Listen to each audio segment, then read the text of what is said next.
Hey guys, 89Angelware here. I'm going to start doing every single day, maybe several times a day, just 7-minute videos because everybody's got 7 minutes to hear just the pure truth, pure Bible truth. King James Bible is the only thing I read from, but just the pure truth.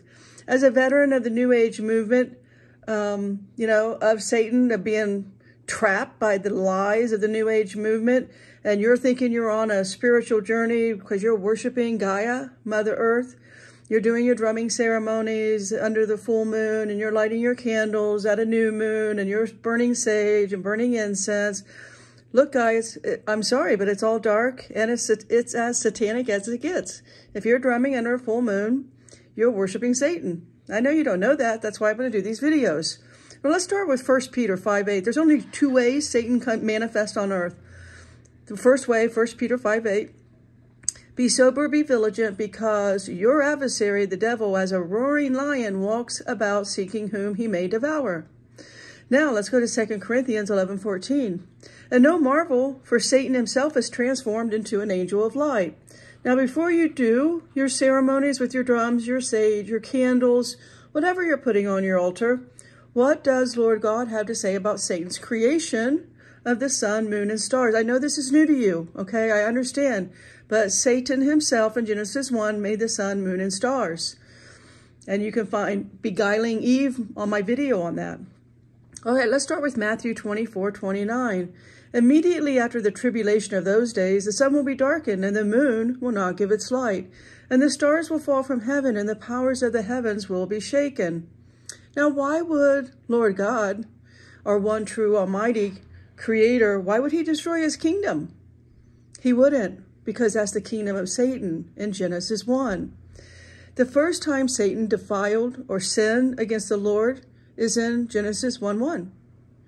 So the Lord in Genesis 1:2, the second verse of the Bible, was that world was made void and without form, darkness was over the face. All right, that's little g God Satan and his 1/3 little g God angels, sons of God. They created the sun, the moon, and the stars, and most importantly, the darkness. See now how that compares to the millennial kingdom that Lord God is bringing to us, the potter's vessel, in Revelation 21:22. And I saw no temple therein, for the Lord God Almighty and the Lamb are the temple of it. And the city had no need of the sun, neither of the moon, to shine in it. For the glory of God did lighten it, and the Lamb is the light thereof. No moon, no stars, no sun. And the nations of them which are saved shall walk in the light of it. And the kings of the earth do bring their glory and honor into it. And the gates of it shall not be shut at all by day, for there shall be no night there. It's that simple. Lord God does not need sun, moon, or stars. That is the making of Satan to trap you. It's in Genesis 1. That's the lie that Lord God warned you about through all of his prophets, all of them. So let's start with Deuteronomy 4:19. So, and lest thou lift up thine eyes unto heaven when thou seest the sun and the moon and the stars, even all the host of heaven, shouldest be driven to worship them and serve them, which the Lord thy God hath divided unto all nations under the whole heaven. See here, Lord God is telling Moses to give the command to his people, do not worship the sun, moon, and stars. Let's look what Joel has to say in 3:15. The sun and the moon are darkened, and the stars withdraw their shining. Okay, they're going to be destroyed. Satan's sun, moon, and stars are going to be destroyed. Ezekiel 32:7. When I blot you out, I will cover the heavens and make the stars dark.